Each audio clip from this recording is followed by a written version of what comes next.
Olá, meu nome é Carolina Godoy Pazbeff Kurup. Vou apresentar o trabalho referente à disciplina proteômica e transcriptoma.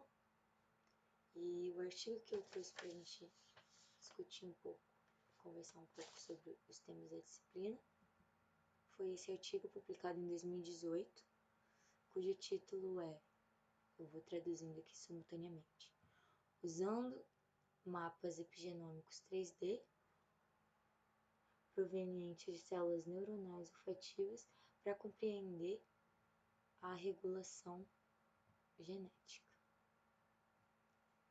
Então, esse artigo de 2018, ele conta com a autoria dessas pessoas que aparecem aqui. E já no começo, para introduzir o assunto, a gente vai focar, em primeiro momento, falar um pouco sobre as células do neuroepitélio olfativo, CENOM, abreviado assim, o que seria uma regulação gênica e o que seriam os mapas epigenômicos em 3D, para assim a gente conseguir entender melhor os resultados que são trazidos no artigo. Então, as células neuronais derivadas do neuroepitélio olfatório, CENOM, elas foram escolhidas aqui nesse trabalho por diversos fatores. Um dos fatores citados pelo autor é que seria uma das poucas regiões do sistema nervoso adulto que vai desempenhar uma regeneração contínua das células nervosas. Então, é um tecido que está sempre se renovando, né? Suas células estão sempre se renovando. Em termos de pesquisa científica, é considerado uma coleta relativamente não invasiva. Outra vantagem seria a obtenção de células progenitoras não transformadas ou indiferenciadas, né, em uma condição específica, ou até mesmo diferenciadas em uma condição específica. Então, as CENOMs também têm transcriptomas similares aos tecidos fetais humanos, que permite também analisar uma série de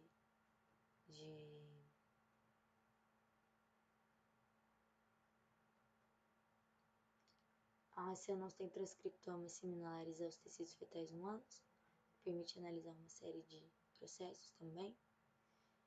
E por passar por várias etapas de desenvolvimento, são ideais para as análises genômicas e epigenéticas.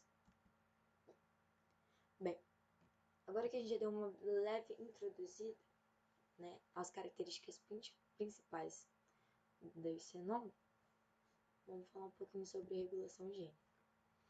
Bem, a regulação gênica, né, o nome seria justamente isso, regular os processos que acontecem ali na codificação do código genético. DNA do gene até a sua codificação, né, e sua tradução em uma proteína. Então, até chegar na etapa da proteína funcional, o gene vai passar por uma série de processos de regulação, tanto de expressão quanto de função, né, para gerar um fenótipo específico. Então, a regulação gênica vai garantir a produção de um fenótipo através da regulação desses processos de transcrição e tradução. Então, conforme a gente analisa aqui nessa imagem, ao longo de todas essas etapas, você pode ter elementos regulatórios e diversos processos metabólicos que vão estar acontecendo para regular a expressão gênica. Então, essa expressão pode ser... Então, como já foi dito, essa regulação gênica ela conta com os elementos regulatórios que vão interferir diretamente no aumento ou diminuição da expressão gênica. A regulação pode ocorrer em diferentes etapas da transformação celular e pode contar com diversas variáveis, entre elas as principais que a gente já conhece, os promotores, enhancers, tem os insulators, tem vários outros também que vão ser até citados mais à frente ao longo da discussão, mas os promotores, né, seriam as regiões próximas ao local do início da transcrição, e os enhancers seriam ainda não é totalmente elucidado assim a definição dos enhancers, mas a gente sabe que ele também possui uma região de cromatina aberta, assim como os promotores, que é onde acontece a interação entre as moléculas ali, os ligantes. E essa região dos enhancers é menor do que nos promotores. E todas essas placas de sinalização, elas vão ser identificadas usando a técnica de imunoprecipitação de cromatina, seguida pelo sequenciamento. Aqui nesse artigo, essas são as técnicas que eles utilizam. E aí, só para dar um exemplo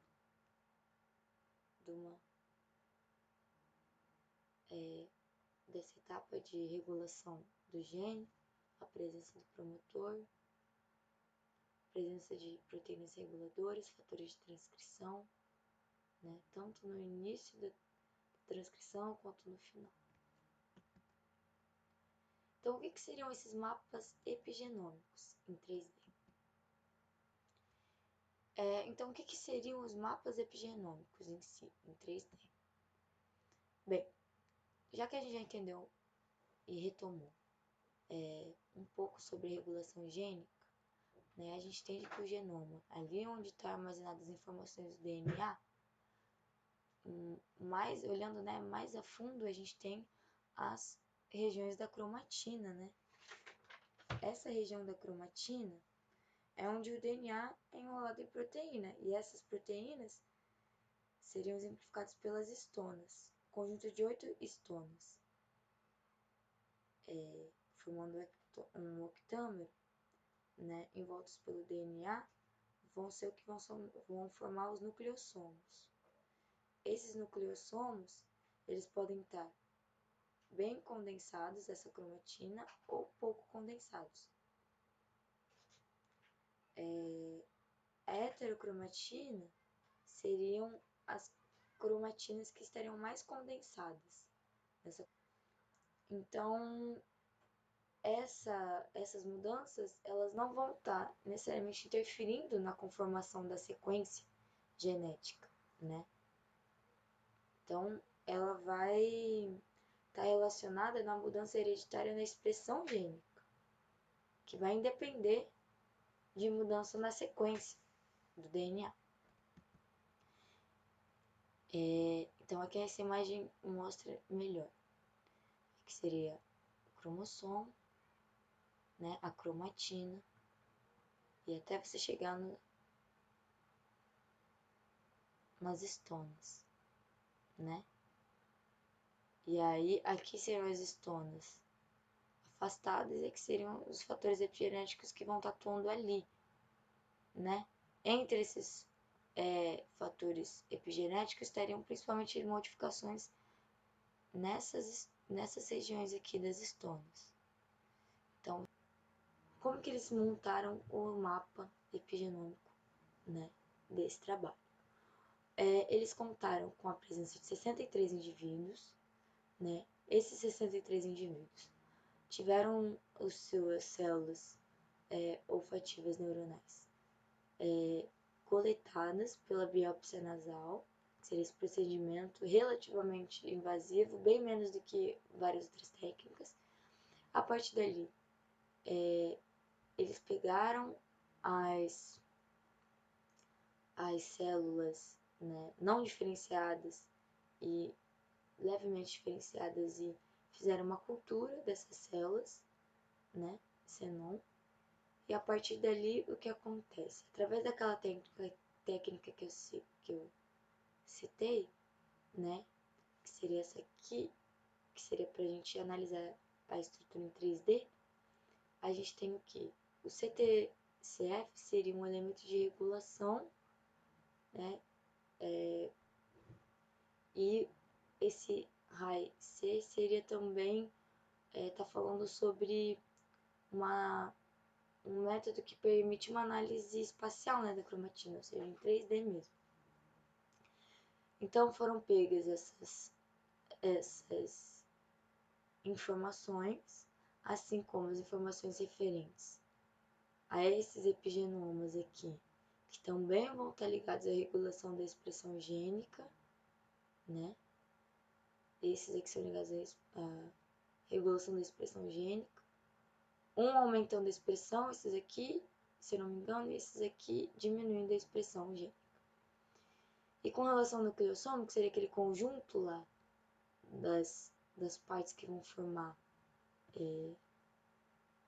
ali a parte das estonas, lembra? O DNA envolto, onde vai estar acontecendo aqueles fatores epigenéticos lá, de regulação, né? Aqui então vai ser analisado a metilação e a acessibilidade. A partir dali, foi analisado quais seriam as sequências ativas e inativas, quais seriam os elementos de regulação e como seria essa interação entre enhancer e promoter. Então, para isso, eles fizeram uma predição desses elementos e genes, ligando a fatores epigenéticos como gênero,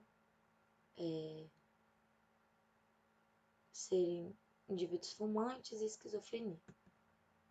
Então, aí aqui nesse gráfico, ele trouxe vários gráficos no artigo, e aí, como não dá tempo de eu explicar detalhadamente todos os gráficos, eu peguei as partes que eu achei mais interessantes. Na figura A, ele está avaliando o número de elementos regulatórios, né, que foram encontrados naqueles 63 voluntários.